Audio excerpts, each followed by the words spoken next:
istrinya baik, anaknya pasti baik. Betul. Tapi kalau suami baik, anak belum tentu baik. Betul. Kita ulang sekali lagi, bisa? Kalau istri baik, anak pasti baik. Tapi kalau suami baik, anak belum tentu baik. Mana contohnya? Nabi Nuh alaihi salam. Nabi Nuh itu baik apa enggak baik? Baik, tapi anaknya anak durhaka, namanya Kan'an, gara-gara istrinya tidak baik. Makanya bapak, kalau istri bapak tidak baik, oh, inilah. Kalau dia tidak baik, belajar kepada ibu-ibu di kota Waringin Barat yang sudah baik, Pak. Ajak kursus kemarin. Ini orang baik-baik semua ini. Suaminya tidak baik, namanya Azar, tapi anaknya justru jadi orang baik. Siapa anaknya? Ibrahim. Ibrahim itu bapaknya tidak baik, tapi emaknya perempuan yang baik. Akhirnya apa yang terjadi? Anaknya menjadi anak yang baik. Anak yang baik. Makanya ibu, kalau ada suami ibu yang agak-agak seperti Fir'aun, sabar-sabar. Pulang dari sini, bang, insya Allah aku tetap sabar bersamamu, bang, sampai kau ditenggelamkan di Laut Merah, bang. Karena kata Ustadz Somad tadi, insya Allah anakku akan menjadi baik. Suami ibu boleh jadi tak baik, boleh jadi dia perampok, boleh jadi pecandu narkoba, boleh jadi dia sakau, tapi ibu masih ada satu harapan.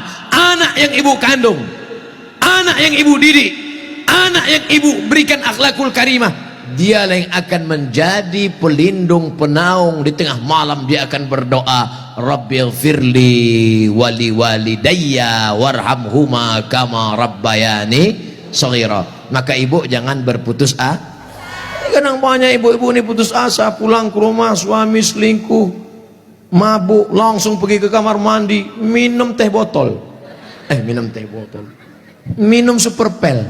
Enggak mati. Seminggu setiap ngomong bubuih.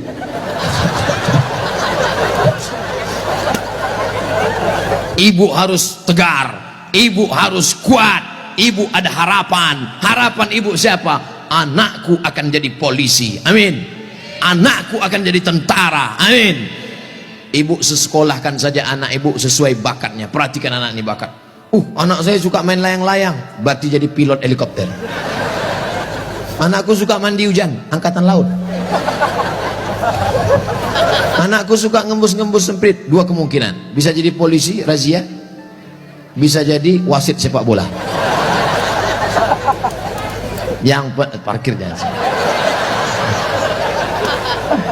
Ibu jangan sebut tukang parkir, karena pada dasarnya kita semua ini adalah tukang parkir. Kita ini semua tukang parkir. Tirulah iman tukang parkir. Mobil mewah harga 2 miliar. Mundur betul parkir. Setelah begitu diambil mobil ini, adakah tukang parkir yang marah? Enggak ada. Ada nggak tukang parkir ngamuk-ngamuk? Kenapa mobil ini diambil? Saya sudah menjaganya 2 jam. Enggak ada. Kalaupun ada berarti gila.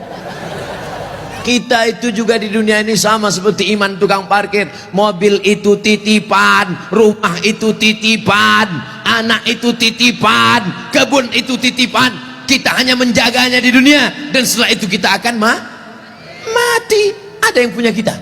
Tidak. Makanya bapak, berapa banyak bapak ketika istrinya meninggal, dia nggak ada nangis. Pas ditanya, bapak nggak nangis? Titipan Pak Ustaz.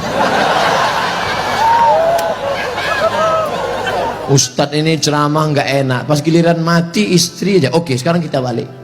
Berapa banyak ibu-ibu yang imannya sudah mantap, dia menganggap ini semua titipan, hilang tidak apa-apa, meninggal suaminya, dia tegar. Ibu nggak nangis, titipan Pak. Tapi ada satu ibu menangis, papa, jangan kau tinggalkan mama sendiri, Pak. Pas ditanya sama tetangga, ibu nangis kenapa? Warisan dikit. Tapi itu tidak ada di Kobar. Jauh di sana, jauh di pinggiran-pinggiran Pangkalan Bun. Yang di sini semuanya baik-baik, betul? Ibu menerima mereka bukan karena hartanya, tapi karena mereka mampu membimbing ibu dan anak-anak mencari ridho Allah Subhanahu wa taala. Ibu yang malam ini datang menggendong anak, ibu yang malam ini datang menyusukan anak, insya Allah anak itu yang nanti akan menjadi pemimpin bangsa di masa ini. Makanya ibu sabar-sabar. Berapa kali ibu diusir dari majelis karena anaknya menangis, betul? Mau akad nikah, aku nikahkan engkau dengan anakku dengan mahar seperangkat alat sholat.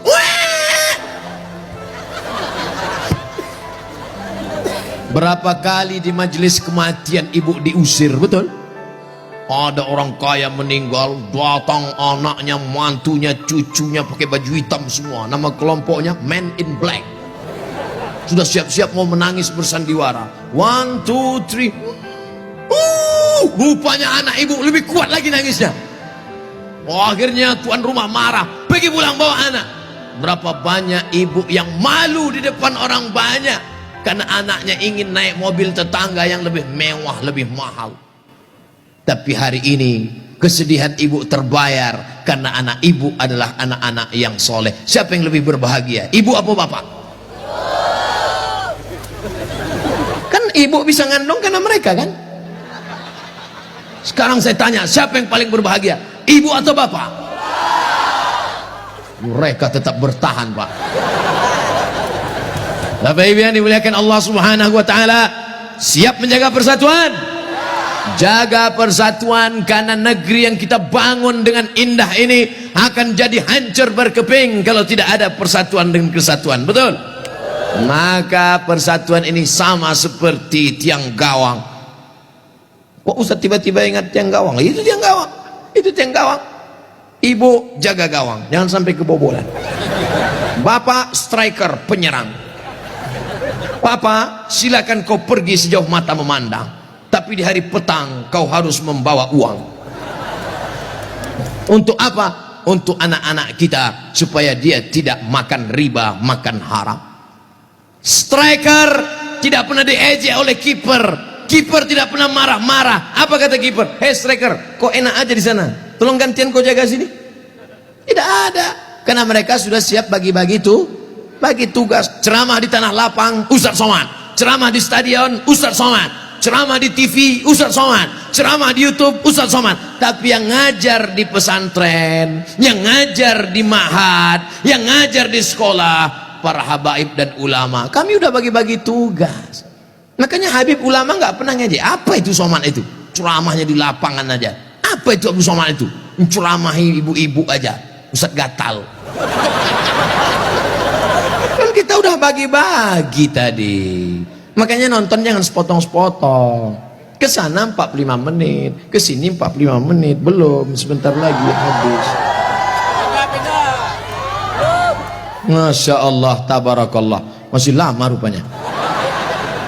Saudara yang dimuliakan Allah Subhanahu wa taala, di tempat laki-laki Abdul Somad bicara 3, bersama, jaga persatuan kesatuan. Yang kedua, ramaikan masjid dengan sholat berjamaah. Yang ketiga, makmurkan masjid dengan belajar agama, fikih, hadis, tafsir. Siap mengamalkan yang 3? Yang perempuan, yang pertama, ibu jangan sedih, ibu jangan depresi, hadapi masa depan. Didik anak-anak menjadi anak-anak yang soleh dan solihah. Ada pondok pesantren di Kobar. Tamat SD. Sebelum SD jangan sedih, kasihan. Ingusnya 12. Kalau 11 itu biasa, bengkok. Belum sampai hati. Ustaz Somad dulu pesantren. Saya masuk pesantren tamat SMP, kegedean. Yang paling bagus taman SD, masuk pesantren. Siap memasukkan anak ke pesantren taman SD? Janji?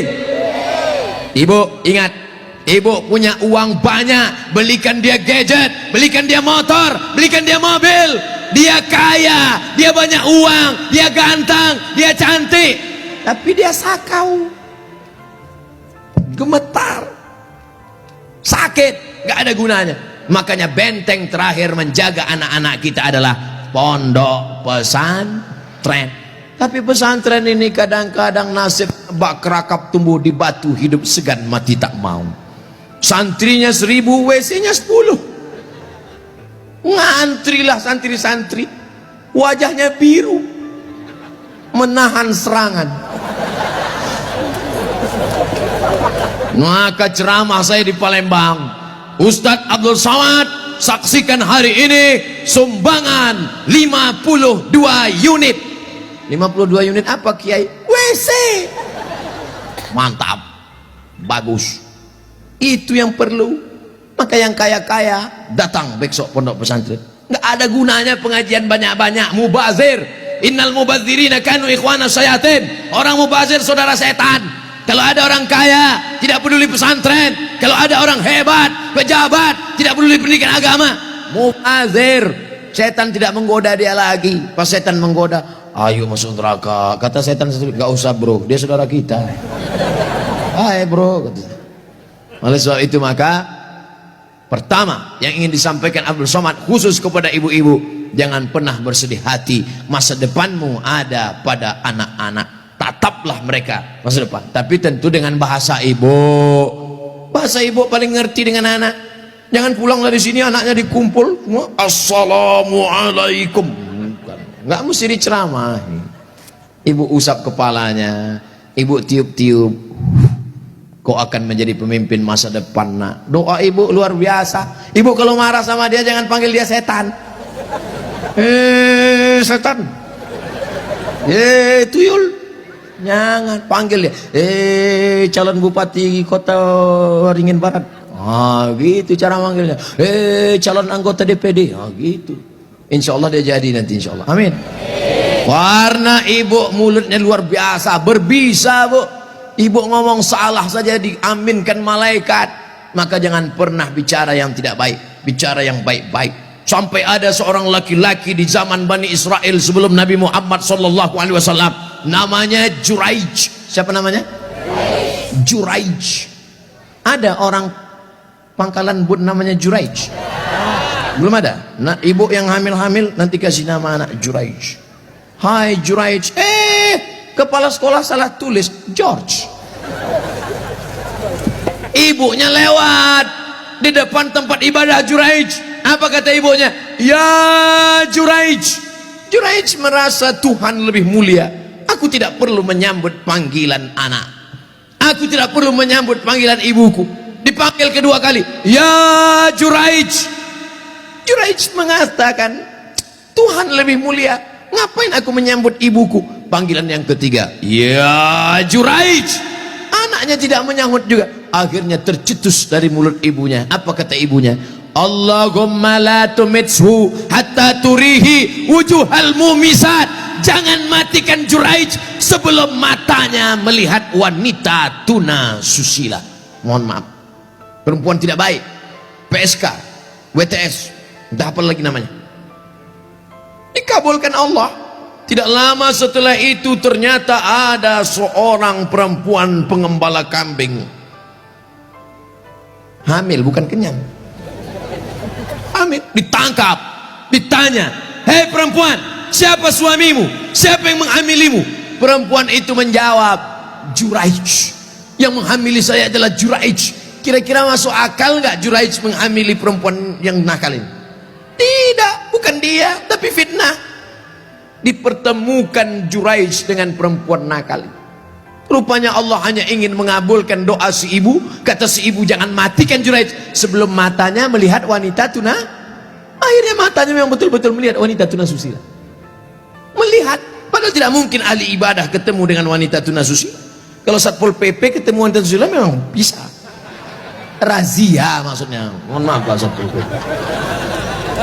Ini Juraij, orang soleh. Akhirnya ketemu, mengaku, siapa yang menghamilmu? Ini Juraij.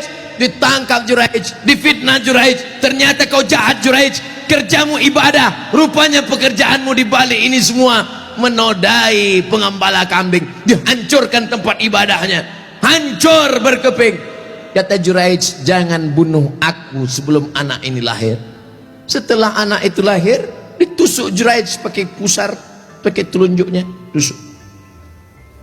Juraij bertanya kepada anak yang baru lahir itu, "Who is your father?" Itu bahasa Pangkalan Bun. "Siapa bapakmu?"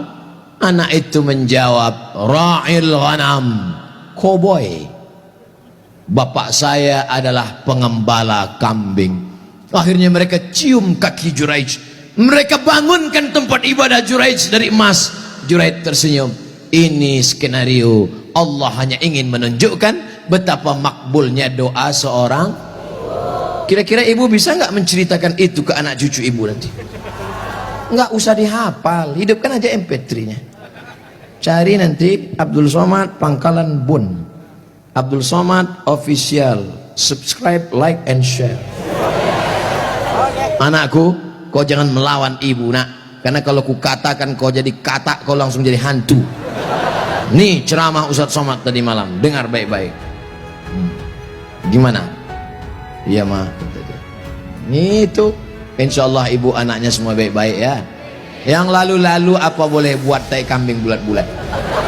Nasi sudah jadi tai ayam. Nasi tidak bisa kita rubah lagi, Bu. Tapi yang akan datang kita perbaiki. Cucu-cucu yang sudah lahir, sudah besar, nggak bisa lagi. Tapi ibu punya anak perempuan, kasih tahu sama anak perempuan ibu, kamu kalau hamil banyak-banyak baca sholawat. Kalau hamil kata kiai, kata Habib, banyak-banyak baca surat Yusuf nak. Tapi dia salah sangka, disangkanya kalau baca surat Yusuf anaknya ganteng macam Nabi Yusuf. Pas lahir hitam pesek pendek. Wah kiai, Habib, kenapa anak saya begini? Kiai sama Habib nggak marah, mereka nggak pernah marah. Kenapa anak saya begini? Saya susah baca surat Yusuf. Kenapa anak saya nggak ganteng seperti Nabi Yusuf? Sama suami ente mana?